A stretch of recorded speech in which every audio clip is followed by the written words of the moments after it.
Hi everybody, Ian Bremmer here, and I've got your world in more than 60 seconds. That's right, as long as coronavirus is going on, and it still is everywhere around the world except New Zealand. Damn you, New Zealand. I'm giving you more than 60 seconds, like my little contract between us.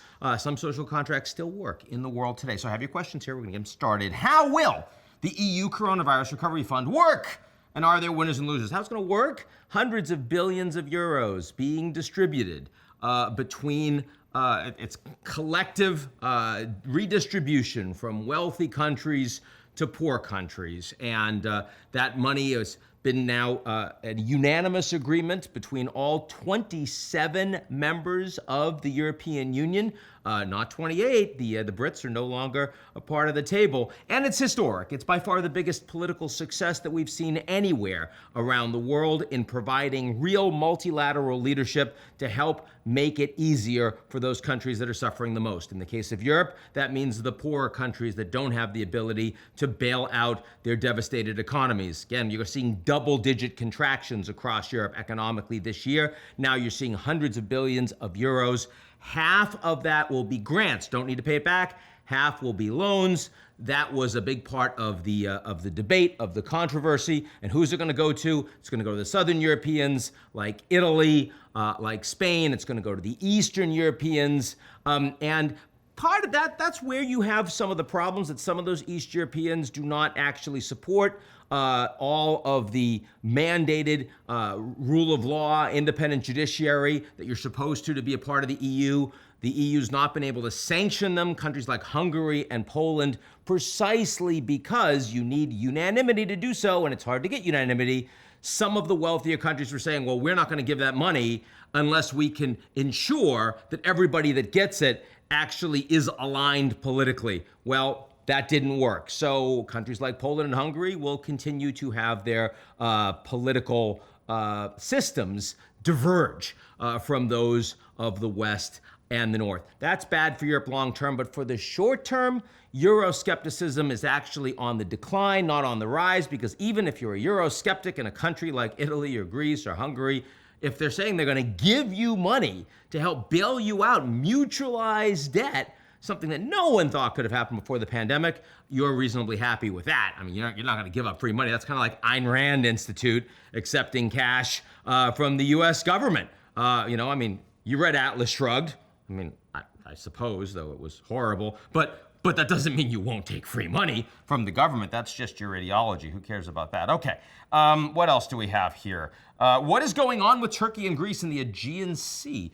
Well, the Turkish government is now sending a bunch of military vessels, looks like towards this Greek economic exclusion zone, where the Greeks are saying they have the right to exploit resources in the Aegean Sea. The Turks are contesting that. It's kind of like the dispute you've seen in the South China Sea, where the international community clearly supports one set of norms in the fishing and mineral rights that are off of countries' borders, but the more powerful country militarily in the region, China, is trying to subvert that. That is what we are potentially now seeing with Turkey and the Greeks, with the Turks saying they have the right to exploit and providing licenses for doing so, and suddenly a bunch of military ships showing up. Very interesting, because Greece and Turkey are both NATO allies. The Americans are supporting the Greeks, as the international community broadly does here, in terms of their definition of what their territoriality actually implies, where it expands to. But that doesn't mean the Turks are going to listen. And the fact that there's been a bit of a bromance between President Trump and Turkish President Erdogan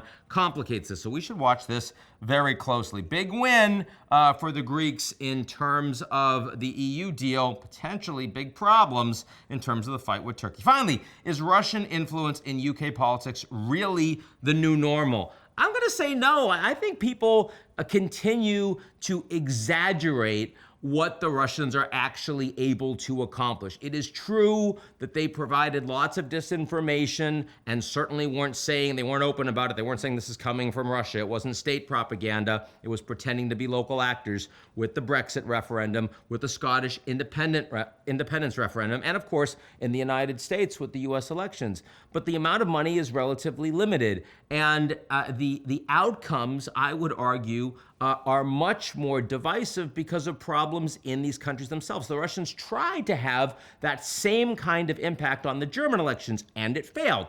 Why did it fail? Because the German people were generally happier with their social contract, generally weren't prepared to listen to crazy extremist conspiracy theories. In the US, in the UK, where lots of people increasingly feel like their own systems are delegitimized and rigged, they're more willing to listen to wackos. And so they're more susceptible to delegitimization efforts, whether they're domestic or international. So if you really want to fix this, I mean, yes, the US needs to respond and show that if the Russians hit us on cyber, we're going to hit them on cyber. That tit for tat is completely understandable and appropriate. But you're not going to fix the problem until you actually build your own resilience at home, and that's what we need to be doing. Certainly true for the UK. That's it for me. I will be back with more than 60 seconds next week.